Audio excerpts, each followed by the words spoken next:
Hello everyone, welcome to Uttam's academy turning point. AP high court సంబంధించి Indian art and కల్చర్లో భాగంగా ఈ వీడియోలో మనం ఫోక్ డ్యాన్సెస్ గురించి కోడింగ్ విధానంలో నేర్చుకుంటున్నాం. మరి ఈ యొక్క అన్నీ కూడా ప్రతి రాష్ట్రం యొక్క ఫోక్ డ్యాన్స్ ఏముంది, దాన్ని ఎట్లా గుర్తుపెట్టుకోవాలి అనేది ఈ యొక్క వీడియో యొక్క ముఖ్య ఉద్దేశం. మరి మీకు మన యొక్క కోర్సు, మన యొక్క క్లాస్ నచ్చినట్లయితే మనకు ఉత్తమ్స్ అకాడమీ యాప్ కింద డిస్క్రిప్షన్ లింక్ ఉంది, ప్లే స్టోర్ నుంచి డౌన్లోడ్ చేసుకోండి. మరి మన యొక్క కోర్స్ అనేది ఏపీసీ సంబంధించి, ఆంధ్రప్రదేశ్ హైకోర్టు సంబంధించి ఫుల్ టెస్ట్ సిరీస్ అయితేనేమి, ఫుల్ కోర్స్ అయితేనేమి, ఇంగ్లీష్ బుక్ అయితేనేమి, మరియు current affairs, district information complete అంతా కూడా మన దగ్గర కోర్సులో ఉందన్నమాట. మీకు ఒకవేళ కోర్స్ కావాలనుకుంటే డౌన్లోడ్ డైరెక్ట్ కొనేసేయండి. మీకైనా డౌట్స్ ఉంటే మాత్రం మనకి నెంబర్ 8688080802కు కాల్ చేయండి. అదే మాదిరిగా ఆంధ్రప్రదేశ్ హైకోర్టు సంబంధించి ఆర్ఆర్బీ ఎగ్జామ్స్కు, ఏసీసీ ఎగ్జామినేషన్స్కు, ఫారెస్ట్కి సంబంధించినటువంటి ఉద్యోగాలు కూడా మన దగ్గర కోర్సు అందుబాటులో ఉంది, ఆఫ్లైన్ మరియు ఆన్లైన్. సో నచ్చితే మాత్రం ఖచ్చితంగా మనకు వీడియోని షేర్ చేయండి, లైక్ చేయండి, 10 మందికి రెఫర్ చేయండి. నెక్స్ట్ చూస్తే పంజాబ్లో ఉన్నటువంటి ఫోక్ డ్యాన్సెస్ ఒకసారి చూద్దాం ఏమున్నాయో. బంగ్రా, దండాస్, ధామన్, ధామన్, గిద్దా, మల్వాయ్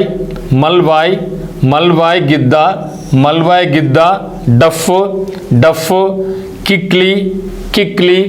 కిక్లీ, దెన్ భాండ్, నాక్వల్ ఈక్వల్ అనుకో కొద్దిసేపు.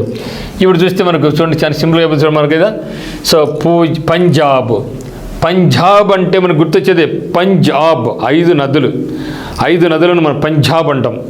మరి పంజాబ్ అంటే మనకు గుర్తుకొచ్చేది అంటే గోల్డెన్ టెంపుల్. సో గోల్డెన్ టెంపుల్లో బంగారు దండిగా ఉంటుంది. పేర్ల ముందు కదా, మీకు పేర్లోనే గోల్డెన్ టెంపుల్, గోల్డ్ బాగా దండిగా ఉంది. ఆ యొక్క ధనాన్ని ఎక్కడ దాచాలా, ఆ బంగారం ఎక్కడ దాచాలి, గిడ్డంగుల దాచాలా. ఆ బంగారం మనం ఎక్కడ దాచాలా, గిడ్డంగులు దాచాలా. అప్పుడు డప్పు, బ్యాండ్, కిక్లీ చేసుకుని అందరూ ఈక్వల్గా పంచుకోవాలా. అయిపోయింది. ఇది కోడింగ్. దాన్ని ఇక్కడ మనం ఈజీగా గుర్తుపెట్టుకుంటాం. మరి పంజాబ్ అంటే మనకు గుర్తువచ్చింది గోల్డెన్ టెంపుల్. మరి ఇక గోల్డెన్ టెంపుల్లో దండిగా ఏముంది, బంగారు ఉంది. చాలామంది బాంగ్రా ఎప్పుడు మర్చిపోతూనే ఉంటారు చాలామంది. బాంగ్రా ఏ రాష్ట్రానికి అబ్బనేసి, ఏరి సింపుల్ మిత్రమా. బాంగ్రా అంటే బంగారు, గుర్తుపెట్టుకో. బంగారు ఎక్కడుంది, గోల్డెన్ టెంపుల్లో ఉంది. మర్చిపోతారా, ఎప్పుడు కూడా లైఫ్ లాంగ్ మీరు మర్చిపోకూడదు. అంతేగా గోల్డెన్ టెంపుల్లో బంగారు దండిగా ఉంది కాబట్టి బాంగ్రా డ్యాన్స్. ఎంత దండిగా ఉంది, దండాస్ దండిగా ఉంది. సో దండాసు, బాంగ్రా రెండు కూడా పంజాబ్లోని ఫోక్ డ్యాన్సెస్. ఓకే, మరి చూస్తే ధనం.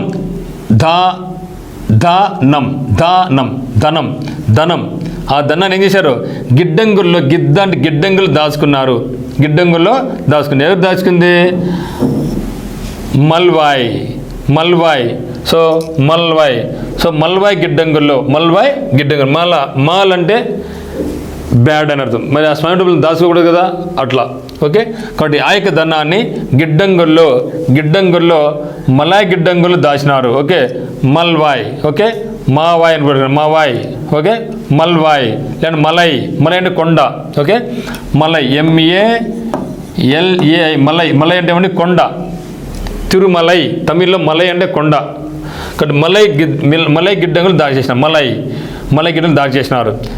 తర్వాత వీళ్ళు డబ్బులు దాచుకున్నారు కదా, ఈ 4 హుషారుగా ఉన్నారు. ఇంకా హుషారుగా డప్పులు కొట్టుకుంటూ బ్యాండ్ వాయించుకుంటూ కిలకిలలు చేసుకుంటూ ఆ ధనాన్ని అందరూ కూడా ఈక్వల్గా పంచుకున్నారు. ఓకే, చూద్దాం ఒకసారి. బాంగ్రా అంటే బంగారు, దండాస్ అంటే దండిగా, ధనం, ధమన్ అంటే ధనం అనుకోండి, ధమన్ అంటే ధనం అనుకోండి.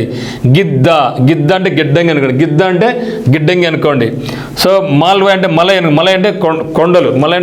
ఎక్కడ దాచినా బంగారాన్ని ఎవరికి కనిపించకుండా ఉండాలి కాబట్టి కొండల్లో దాచారు. కొండల్లోని గిడ్డంగులు మలై గిద్ద కొండల్లోని గిడ్డంగులు దాచుకున్నారు.